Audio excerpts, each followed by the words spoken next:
Big TV భక్తి సమాచారం WhatsApp ఛానల్లో జాయిన్ అవ్వండి. అన్ని విశేషాలు ఎప్పటికప్పుడు తెలుసుకోండి. మహాశివరాత్రి నాడు నిర్వహించేవి ఏవి అంటే ప్రధానంగా రెండిటిని చేస్తారు.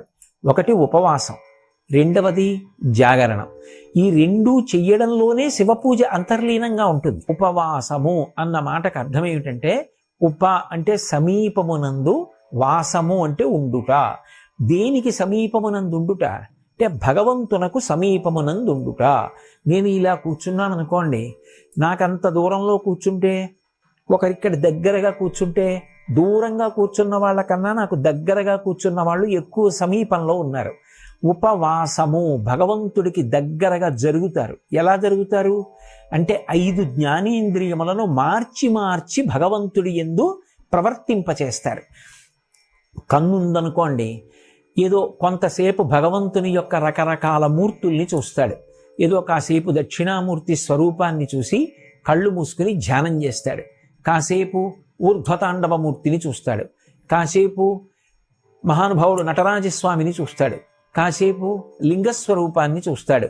కంటితో మార్చి మార్చి మార్చి మార్చి భగవంతుని యొక్క రూపములను చూసి సంతోషిస్తాడు. కన్ను చూస్తుంటే మనసు కంటిని ఆధారం చేసుకుని ఆ భగవత్ స్వరూపానికి దగ్గరగా జరిగి కూర్చుంటుంది. కానీ ఒక ఇంద్రియాన్ని అదే పనిగా వాడితే మనసు విసిగిపోతుంది. ఎంతసేపు చూస్తాం అనిపిస్తుంది. అప్పుడు కంటిని వాడడం పక్కన పెట్టి చెవిని వాడతాడు. కాసేపు భజన వింటాడు, కాసేపు స్తోత్రం వింటాడు, కాసేపు ఏదో పురాణ ప్రవచనం వింటాడు. కొంతసేపటికి చెవిని వాడగా వాడగా మనసు బడలిపోతుంది. అప్పుడు నాలుకని వాడతాడు. నాలుకని వాడడం అంటే తినడం కోసమని కాదు. ఏదో శ్రీరామ నీనామం ఎంత రుచిరా, ఎంత రుచి, ఎంత రుచి, ఎంత రుచిరా అన్నట్టుగా భగవంతుని యొక్క నామాన్ని పలుకుతాడు. ఆ శంకరుని మీద ఉండేటటువంటి స్తోత్రములను చదువుతాడు. కాసేపు భజన చేస్తాడు. కాసేపు భగవంతుని యొక్క గీతములను ఆలాపనం చేస్తాడు. సంతోషపడతాడు. మళ్ళీ విసుగెత్తుతాడు. మళ్ళీ ఆ నోటిని పక్కన పెట్టి ఇంకొక ఇంద్రియాన్ని స్వీకరిస్తాడు. ఇప్పుడు ఏదో ఆ కన్ను అయిపోయింది, చెవి అయిపోయింది, ముక్కు. ఆ ముక్కుని ఆధారం చేసుకుంటాడు. భగవంతుని యొక్క శేషం తీసుకొస్తాడు. ఇదిగో ఇది ఈశ్వరుడి పాదముల మీద పెట్టి తీసినటువంటి నిర్మాల్యం. కళ్ళకద్దుకుని వాసన చూస్తాడు. తల మీద పెట్టుకుంటాడు. పొంగిపోతాడు. అలా ముక్కుని ఆధారం చేసుకుని భగవంతునికి దగ్గరగా జరుగుతాడు. మళ్ళీ ఇవన్నీ విసిగెత్తితే మళ్ళీ కంటిని మళ్ళీ తీసుకొస్తాడు. ఇలా ఇంద్రియములను మార్చి మార్చి మార్చి మార్చి భగవంతుడికి దగ్గరగా జరుగుతూ వెడతాడు. అలా జరగగా జరగగా జరగగా ఆయన యందే కరిగిపోతే భక్తి అంటారు. మీకు నేను ఒక ఉదాహరణ చెప్పాలి అంటే, పంచదార పట్టుకెళ్ళి నీళ్లల్లో వేసి తిప్పుతున్నాను అనుకోండి, కొంతసేపటికి ఇక పంచదార కనపడదు. పంచదార గుణము నీటిలోకి వెళ్ళిపోతుంది, నీరు తీయగా అయిపోతుంది. కానీ పంచదార ఏది అంటే కనపడదు. అదే నేను ఒక రాయిని తీసుకొచ్చి నీళ్లల్లో వేసి తిప్పాను అనుకోండి, ఎన్నాళ్ళు తిప్పినా రాయి రాయే, నీళ్లు నీళ్ళే. అలా కరగకుండా దగ్గరకి వెళ్ళే స్థితికి కామము అంటారు. కామము గట్టి పడిపోయేటట్టు చేస్తుంది. నాకు ఇది కావాలి అని కోరుకుని ఒక వస్తువు నా చేత భోగింపబడాలి అనేటటువంటి ప్రయత్నంతో దగ్గరగా జరిగితే కామము ఘనీభవిస్తాడు. నాకు ఏ కోరిక లేదు, ఆయన యొక్క గుణములను అనుభవిస్తూ సంతోషపడిపోతాననుకుంటూ జరిగిన వాడు కరిగిపోతాడు. కాబట్టి భక్తిలో ఐక్యమైపోయేటటువంటి గుణం ఉంటుంది. కామమునందు ఘనీభవించేటటువంటి లక్షణం ఉంటుంది. కాబట్టి ఇంద్రియములను మార్చి మార్చి ఉపవాసం చేస్తే భగవంతుని యందే ఐక్యమైపోతాడు. ఇందులో విశేషమేమి అంటే, ఉపవాసము అంటే ఏమీ తినకుండా ఉండుట అని పక్కన ఒక నియమం చెప్తారు. ఏమీ తినకుండా ఉండుట అన్న మాటకు అర్థం, అసలు నోట్లోకి ఏమీ తీసుకోకుండా, కడుపులోకి ఏ పదార్థం చేర్చకుండా అని అర్థం చెప్పకూడదు. అది అశనము అవుతుంది. కానీ అలా అన్నారు కదా అని ఆ రోజు కూడా ప్రతిరోజు తిన్నట్టుగా తినకూడదు. ఎందుచేత అంటే ఇంద్రియములకు కడుపుకి ఒక గొప్ప సంబంధం ఉంటుంది. నేను కడుపు నిండా తినేసాను అనుకోండి, వెంటనే కనురెప్ప పడిపోతుంది, నిద్ర వస్తుంది. అదే సాత్వికమైన పదార్థం కడుపులో పోసాను అనుకోండి, ఏదో ఒక్క గ్లాసుడు పాలు తాగాను, ఆ కాసిని పాలు తాగి భజన చేస్తూ కూర్చున్నాను అనుకోండి, కడుపు నిండిపోలేదు, కనురెప్ప పడిపోదు, ఇంద్రియములు సహకరిస్తాయి. ఇంద్రియములు సహకరించడానికి శరీరం నీరసపడి పడిపోకుండా ఉండడానికి సాత్వికమైన ఆహారం, రజోగుణ తమోగుణ సంబంధం లేని ఆహారం ఏది ఉంటుందో అటువంటిది పరమ పరిమితంగా తీసుకుని భగవంతుని యొక్క గుణములయందు మునుక వెయ్యడానికి ఇంద్రియములను మనసుని సమాయత్తం చేసేటటువంటి ప్రక్రియకు ఉపవాసము అని పేరు. అంతేకాని అసలు తినడమా తినకపోవడమా అన్నది నిర్ణయించడం ఉపవాసం కాదు. ఎంత తిని భగవంతుని యందు అనురక్తం కావాలి అన్నదాన్ని జాగ్రత్తగా సమతౌల్య స్థితిని ఏర్పాటు చేసుకోవడం ఉపవాసం.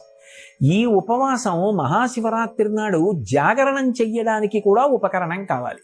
ఇప్పుడు ఉపవాసం అంటే భగవంతుని కన్నా దూరంగా ఉంటుందా ఉపవాసం? ఏమీ తినకుండా కూర్చుని అక్కర్లేని పనులన్నీ చేస్తూ కూర్చుంటే ఉపవాసం అవుతుందా? అవదు. పాలెందుకు తాగి కూర్చున్నావు అంటే ఏదో అక్కర్లేని విషయాలన్నీ మాట్లాడడానికి కాదు, ఆ రోజున ఇంద్రియములను మార్చి మార్చి భగవంతుని యందు మగ్నం అవడానికి. అది ఉపవాసం. ఇప్పుడు అసలు భగవంతుని యొక్క పూజ, ఉపవాసము రెండు వేరుగా ఎందుకయ్యాయి? ఉపవాసం ఉండి పూజ చేయండి అన్న మాట ఎలా వస్తుంది? ఈ పూజ చేసేవారు ఉపవాసం చెయ్యక్కర్లేదు అన్నమాట ఎలా వస్తుంది? రెండూ అసందర్భమే. ఉపవాసమే పూజ, పూజయే ఉపవాసం. దాని కొరకు ఆహార నియంత్రణము అంతర్భాగము. రెండవది జాగరణము. ఇది 365 రోజులలో 364 రోజులు అన్వయం కాదు, ఒక్క మహాశివరాత్రి నాడే అన్వయం. ఆ రోజు రాత్రి జాగరణ చేస్తారు. జాగరణ అన్న మాటకు అర్థం ఏమిటంటే తమోగుణమునకు వశపడకుండా ఉండడం, అంటే నిద్రపోకుండుట. నిద్రపోకుండుట అన్న మాటకు అర్థం కేవలం నిద్ర రాకుండా ఉండడం కోసమని మనసుకి ఎటువంటి ఉత్ప్రేరకాన్ని ఇవ్వాలో అటువంటి ఉత్ప్రేరకాన్ని ఇచ్చి తెలివిగా ఉండడం మాత్రం కాదు. నేను జాగరణ చేస్తున్నానండి అని చెప్పి వేదం ఎటువంటి పనులు చెయ్యకూడదని చెప్పిందో అటువంటి పనులు చేసి నేను తెలివిగా ఉన్నాను కాబట్టి నేను జాగరణం చేశానా అండి అంటే కుదరదు. జాగరణము అన్న మాటకు అర్థం ఏమిటంటే లోకమంతా నిద్రపోతోంది, అంతా నిద్రపోతోంది అన్న మాటకు అర్థం ఏమిటి? బడలికని తీర్చుకుంటున్నారు. అందరూ బాహ్య ప్రపంచంతో కానీ ఆత్మతో కానీ ఎరుకలేనటువంటి స్థితిలో పడి ఉండగా యోగి ఒక్కడు మాత్రం ఆత్మవిచారణ చేస్తూ ఉంటాడు. దానికి జాగరణం అని పేరు. భగవద్గీతలో చెప్పినట్టుగా యస్యాత్ జాగర్తి సంయమీ అంటారు. సంయమీ అంటే ఎప్పుడు అంతర్ముఖత్వాన్ని పొందినవాడు లోకమంతా నిద్రపోతున్న వేళ తాను తెలివిగా ఉన్నాడు అని గుర్తు. అంటే తాను అజ్ఞానమునకు వశపడలేదు. అంటే ఆ రాత్రి తెలివిగా ఉండుట అన్న మాటకు అర్థం ఏమిటంటే ఏ చీకటి ఉన్న వస్తువు తెలియకుండా చేసిందో ఆ చీకటిలో తడువుకోకుండా చీకటిని పోగొట్టుకోవడానికి దీపము సహాయంగా తెచ్చుకొనుట. ఆ భగవంతుడి జ్ఞానము కలగాలి అంటే, ఆత్మ అనేటటువంటిది తెలియబడాలి అంటే పుస్తకాలు చదువుకుంటే తెలియదు, భగవద్ అనుగ్రహం చేత ఎరుకలోకి వస్తుంది. నేను ఆత్మ అన్నది అనుభూతిలోకి వస్తుంది. దానికి ఈశ్వరానుగ్రహం కావాలి. ఈశ్వరానుగ్రహం దేనివల్ల కలుగుతుంది? భక్తి చేత కలుగుతుంది.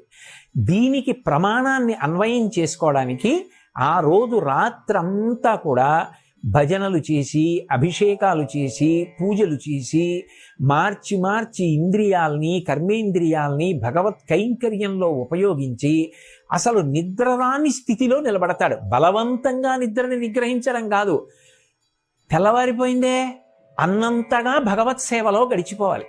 ఇప్పుడు అలా గడిచిపోయింది అనుకోండి, దానిని జాగరణ అంటారు. అదే ఈశ్వరానుగ్రహానికి కారణమై జ్ఞానము ఏర్పడి నేను ఆత్మ అన్న అనుభవం అద్వైతానుభూతి యందు నిలబడడానికి కారణమవుతుంది. అప్పుడు అర్ధరాత్రి వేళ జ్యోతిర్లింగం ఆవిర్భవించింది అని అన్వయం. ఆ జ్యోతిర్లింగం వస్తే చీకట్లన్నీ కూడా పోయి, కాబట్టి జన్మానికొక్క శివరాత్రి అన్నారు. ఏ జన్మ అయినా సరే తరించడానికే కదా. అయినప్పుడు జన్మంలో ఏదో ఒక్క శివరాత్రి అయినా మహాశివరాత్రిని చేయకపోతే ఎలా తరిస్తావు? అసలు మహాశివరాత్రి నాడు ఉపవాసం చెయ్యండి, మహాశివరాత్రి నాడు జాగరణ చెయ్యండి. ఈ రెండు మాటలకి అర్థం అది. ఇప్పుడు ఈ రెండూ చేసేటప్పుడు ఎవరికి ఎంత శక్తి ఉన్నదో అంత శక్తితోనే భక్తి ముడిపడుతుంది. నేను మీతో ఒక ఉదాహరణ చెప్పాలి అంటే, ఒక మధుమేహ వ్యాధిగ్రస్తుడు ఉన్నాడు. ఆయనకి కడుపులో ఏదో ఒక పదార్థం వేయకపోతే శరీరం పడిపోతుంది. ఇప్పుడు భగవంతుడు ఆయన ఏదైనా కాస్త సాత్వికమైన పదార్థమో పండు ముక్కో తిన్నాడు అనుకోండి, ఆయన ఉపవాసం భంగం అయిపోయిందండి కాబట్టి ఆయనకి ఏ పుణ్యం రాదండి, ఆయన శివరాత్రి చెయ్యలేదండి అని నిర్ధారించకూడదు. ఆయన శరీరం నిలబడడానికి ఆయనకి అప్పుడు పండు ముక్క అవసరమైంది, ఆయన తిన్నాడు, దోషంలోకి రాదు. కానీ అవసరం లేకపోయినా కడుపు నిండా తినేస్తే దోషం. శరీరం నిలబెట్టుకోవడానికి ఎంత తినాలో అంత తినాలి. కాబట్టి అది ఎవరికి ఎంతవరకు అవసరమో అంతవరకు ఎవరి విచక్షణని బట్టి వాళ్ళు తీసుకుని భగవంతుని యొక్క గుణముల యందు మునుక వేసి ఈశ్వరుని యొక్క అనుగ్రహాన్ని ప్రోధి చేసుకోవడానికి కాలమునందు అత్యంత ఆనుకూల్యత పొందినటువంటి స్థితి కనుక మహాశివరాత్రి పరమ పుణ్యప్రదమైన కాలం. ఒక్కొక్క కాలమునందు ఒక్కొక్క రకంగా ఈశ్వరానుగ్రహం వెదజల్లబడుతూ ఉంటుంది.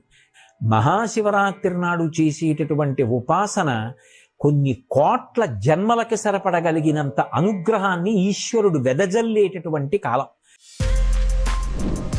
For more videos like this, subscribe Big TV channel.